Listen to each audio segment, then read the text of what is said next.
Sir, हमारी ज़िंदगी में फ़ियर क्यों होते हैं?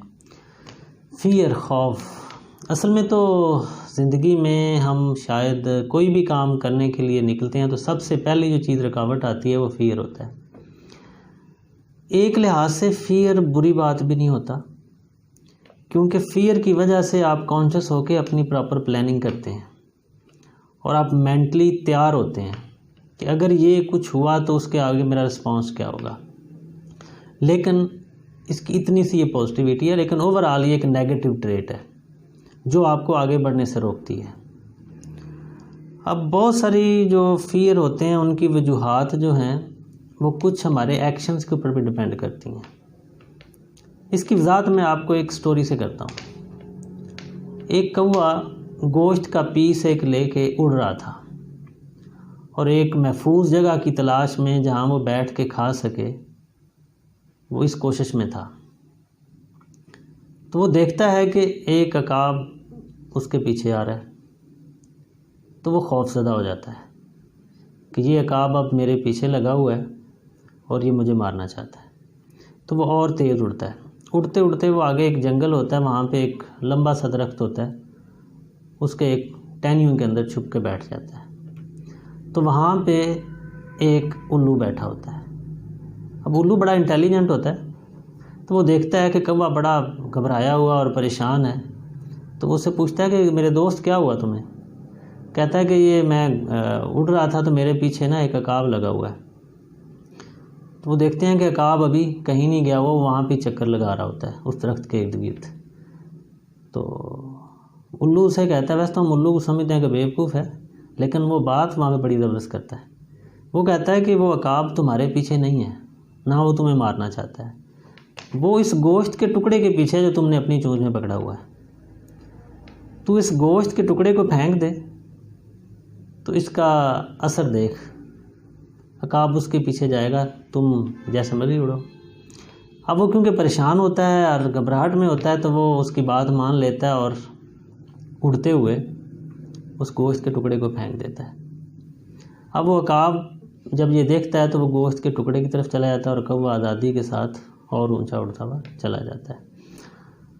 अच्छा, इससे क्या पता चलता है कि हमारी, अगर हम इसको कंपेयर करें ना, हमारी ज़िंदगी में भी इस तरह के गोश्त के टुकड़े हैं कई। जैसे कुछ ऐसा पैसा, ऐसी अमाउंट, ऐसी रकम जो हमारा हक नहीं होती, हम उसको पकड़ के बैठ जाते हैं। फिर उसके छीन जाने से खौफ आता है ज़िंदगी में। इस तरह से कुछ रिलेशंस के टूट जाने से खौफ आता है इंसान की ज़िंदगी में। वो रिलेशन के टूटने का खौफ क्यों आता है?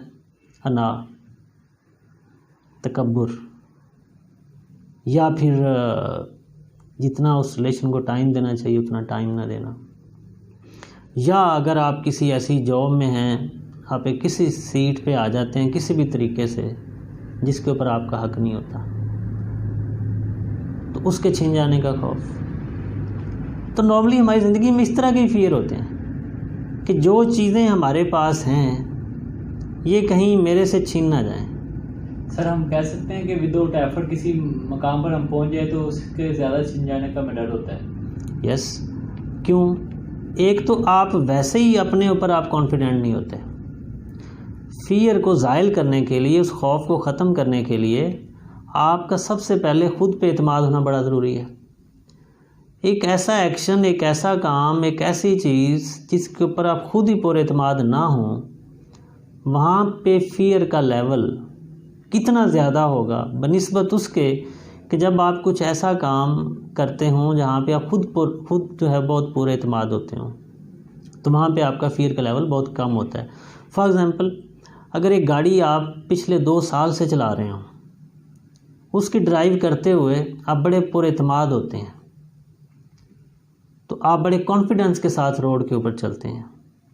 अगर आपको उससे कोई बड़ी गाड़ी या जिसकी ड्राइविंग टेक्निक थोड़ी डिफरेंट हो, आपको उसके ऊपर बैठा दिया जाए, जिसके ऊपर आपने भी कोई एफ़र्ट नहीं की, कोई उसके ऊपर ट्राई नहीं की, तो वो आप क्या करेंगे? खौफ का शिकार हो जाएंगे। जब आप खौफ का शिकार होंगे, आपका एतमाद अपने ऊपर ज़ाहिर कम है, इसलिए आप खौफ का शिकार हैं। तो उसके वो कंट्रोल जो नॉर्मली आप कर सकते हैं वो कंट्रोल्स भी आपसे नहीं हो पाते। तो ज़िंदगी में जो फियर आते हैं ना, नॉर्मली किस तरह के होते हैं? नंबर 1 फियर, आप कुछ भी काम करना चाहते हैं, एक फियर ये होता है कि अगर ना हुआ तो फिर क्या होगा। या आपके पास कोई फाइनेंशियल फियर हो सकता है कि मेरे पास जो पैसे हैं ये छीन गए तो क्या होगा। या कुछ रिलेशंस होते हैं, जैसे मैंने आपसे पहले भी जिक्र किया था कि इंसान की ज़िंदगी में खुशी के लिए 3 चीज़ें होती हैं। नंबर 1 हेल्थ, नंबर 2 रिलेशंस और नंबर 3 फिनांस। ये तीनों चीज़ों को आपको साथ लेके चलना होता है।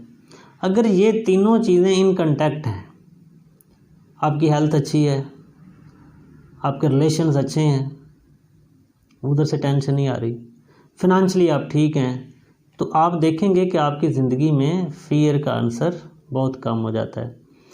और जहाँ पे आपने इन तीनों चीज़ों को झूठ फरेब के चक्कर में इनको बनाया होगा, वहाँ पे फिर आपका फ़ियर भी ज़्यादा होगा। यानी वो रिलेशन जिसमें सच्चाई नहीं है,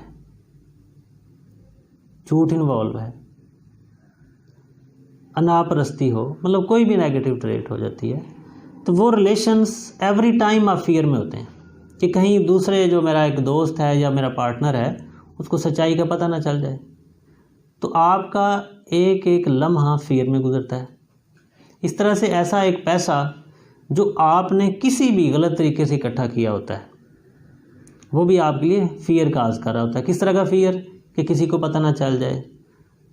ठीक हो गया। यस, एक आप आज ये भी कह सकते हैं कि जिसके पास अगर ज़्यादा पैसा है, वो एफर्ट करके कमाया हुआ है, तो ये भी रिस्क होता है सिक्योरिटी पॉइंट ऑफ व्यू से। वो देखें, वो एक कॉमन फ़ियर है, वो किसी के साथ भी हो सकता है, वो एक लॉ एंड ऑर्डर की सिचुएशन है। नॉर्मली जब आपका करैक्टर, आपकी एफ़र्ट्स, आपकी नीयत, ये चीज़ें ठीक होती हैं तो निस्बतन आपका फ़ियर उन लोगों से हमेशा कम होगा जिन्होंने वो गलत तरीके से चीज़ें की होती हैं। तो ज़िंदगी में अगर आप फ़ियर्स को या खौफ को कम करना चाहते हैं, उसका एक ही हल है, नीट एंड क्लीन होना शुरू हो जाएं।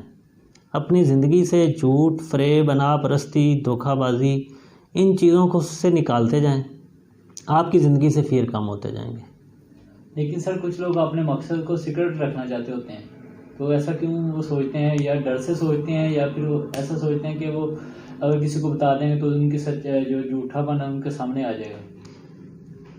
देखो, ऐसा मकसद नॉर्मली कोई नहीं होता जो आप सीक्रेट रखते हैं।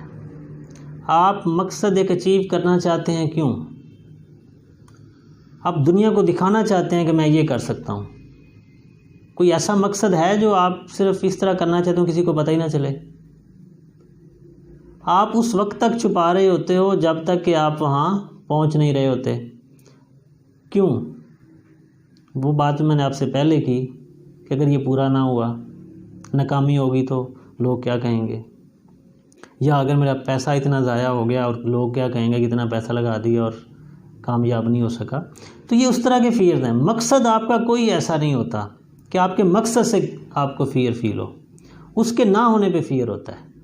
जब आपका मकसद अचीव होता है फिर फ़ियर नहीं होता, फिर तो कॉन्फिडेंस होता है, आप पूरे एतमाद होते हैं।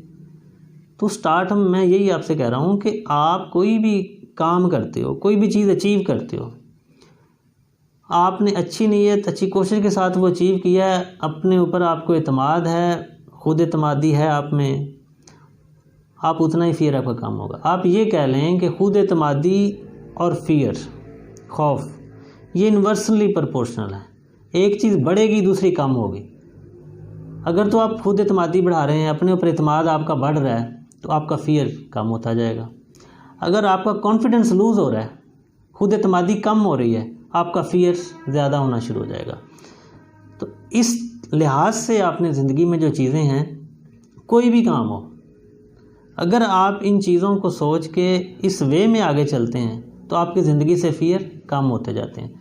मतलब जो बंदा सच्चाई के साथ, ईमानदारी के साथ खड़ा है किसी चीज़ के ऊपर, उसका फ़ियर कभी इतना हाई नहीं होगा जितना एक झूठे आदमी का होगा, क्योंकि उसको एतमाद है अपनी बातों के ऊपर, अपने एक्शंस के ऊपर, अपनी कोशिशों के ऊपर। इसी तरह से ही अगर आप किसी ऐसी डेजिग्नेशन पे अपनी एफ़र्ट के साथ पहुंचते हैं तो आप पूरे एतमाद होते हैं कि मैं एक ये रास्ता, ये स्टेप चल के आया हूँ, बजाय इसके कि एक ऐसा बंदा जो सिफारिश रिश्वत दे के आके बैठ गया होगा, वो कभी भी आपके बराबर पूरे एतमाद नहीं हो सकता। कोई और ना भी फील करे, वो उसको रिफ्लेक्शन को रोक भी दे, लेकिन इंटरनली वो कभी सेटिस्फाइड नहीं होता। उसके ज़हन में ये चीज़ ज़रूर गूंजती है कि मैं अपनी अहलियत से नहीं आया।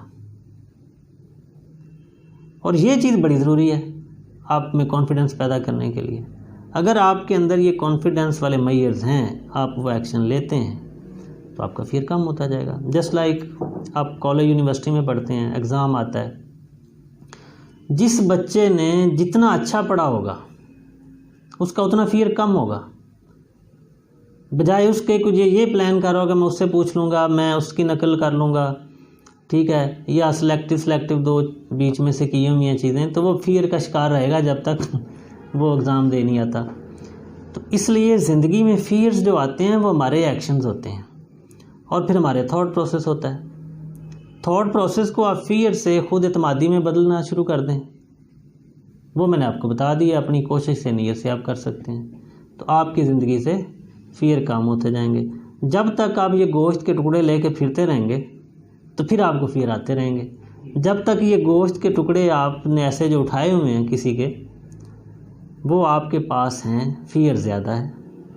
जिस दिन आप उनको फेंक देंगे, आप ये समझ लें कि आपके लिए ये गोश्त के टुकड़े अनापरस्ती है, तकब्बुर है, यानी कोई भी नेगेटिव ट्रेट है। जितनी अपने पास आप लाएंगे उतना ज़िंदगी में फियर बढ़ता जाएगा, और जितनी ये निकालते जाएंगे पॉजिटिविटी लाते जाएंगे, सच्चाई, ईमानदारी आती जाएगी, नीयत अच्छी होती जाएगी, आपकी ज़िंदगी से फियर कम होते जाएंगे।